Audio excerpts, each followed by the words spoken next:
Hello and welcome to You've Seen It Before, Movie Reviews, Connections in Mind, and welcome back to my reaction series to each and every episode of Season 2 of The Orville. Now, if you're just jumping into this series midstream, this is just my short-form reaction series where I give my thoughts on each episode as they come out, as well as some analysis on character arcs and plot developments that seem familiar as well and where you may have seen them before. Now, with all that being said, and without further ado, let's get into Season 2, Episode 9 of The Orville, Identity Part 2. And picking up right where we left off in Part 1, we see that the Orville has been commandeered by the Kaylon, and along with their invasion fleet is on their way towards Earth. The crew is locked in the shuttle bay of the Orville, and it's up to them to somehow warn the Union of the incoming threat and stop the Kaylon invasion before they begin their campaign of wiping out all biologic life in the universe. Now, there's many similarities in Star Trek, as has been pointed out numerous times in this series. Mainly in this episode, I would say the main comparisons, the most obvious would be an episode of Star Trek The Next Generation, the two-parter Best of Both Worlds, in which a similar technological threat from a race of machine people, essentially, is threatening Earth, and a request is made by Locutus of Borg to have an escort towards Sector 001 to prepare the people for assimilation, similar to the request of the Kaylon for the human crew, the biological crew members of the Orville to be allowed to send a message to the Union and Earth to prepare for their destruction, essentially, and lower their defenses in that regard.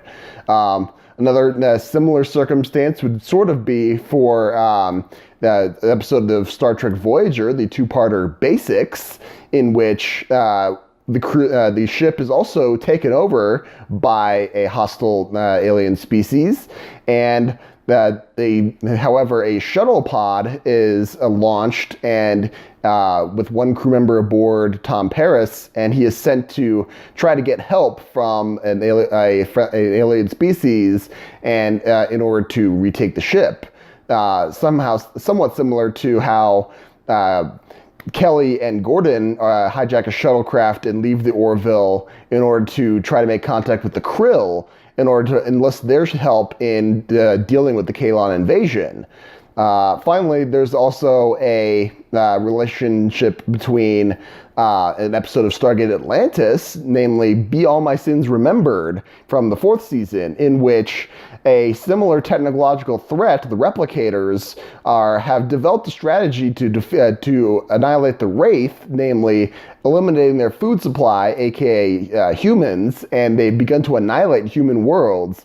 And in order to stop this, the people of Atlantis have enlist the help of the Wraith to defeat the replicators once and for all. And they have to combine forces. These two implacable enemies are faced with a common threat, and they are forced to work together in order to defeat it. Similar to how the Krill and the Union, bitter foes in one form or another, end up joining forces to repel the Kaylon invasion. And last but not least, I said finally before, but yes, last but not least, in this episode, Isaac, we see how him turn against his own people in order to stop the invasion of Earth and the annihilation of the people there. And now that being said, he is now looked on with suspicion in the Union command, as well as he now has no home to go to. He is now alone in the universe, as they say. Very similar character development with Teal'c from Stargate SG-1, who also turned against his people and is now alone on Earth, looked upon with suspicion by the superiors of Stargate Command, but his immediate team, namely SG-1, decides to trust him because he saved their lives.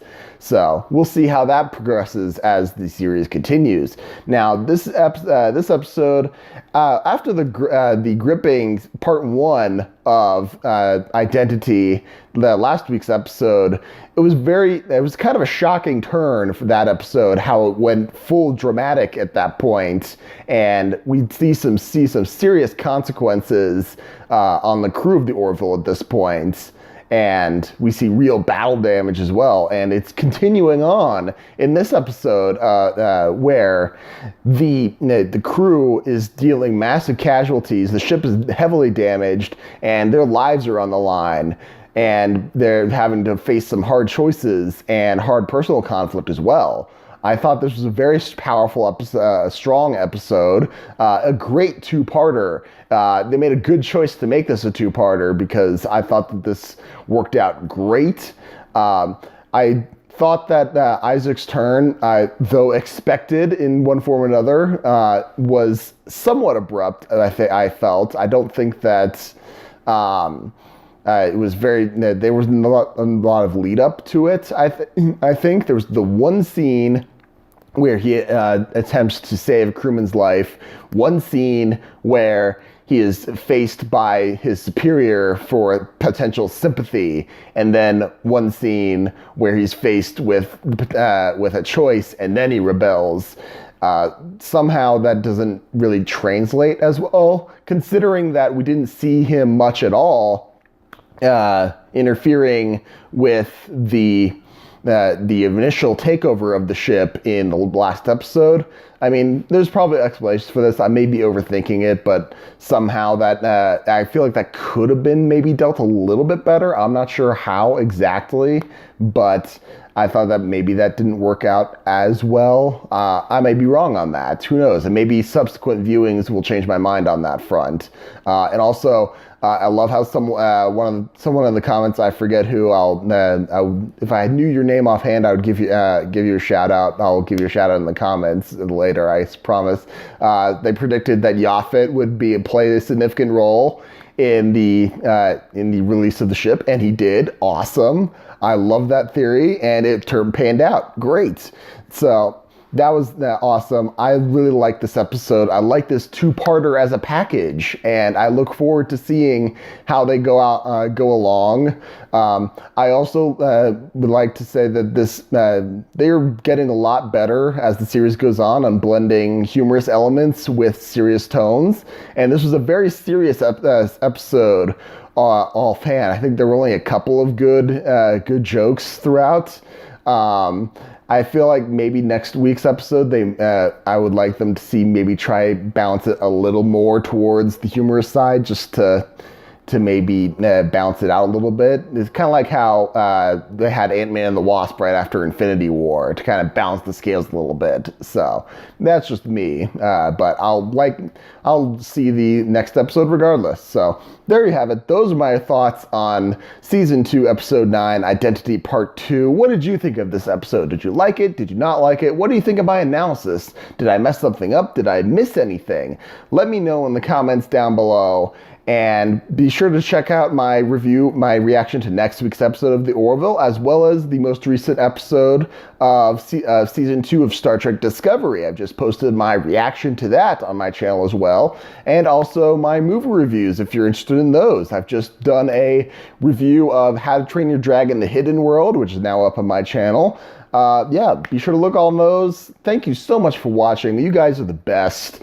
I appreciate whatever audience I can get, and thank you so much for watching. But just remember, there is nothing new under the sun. And yes, you have seen it before.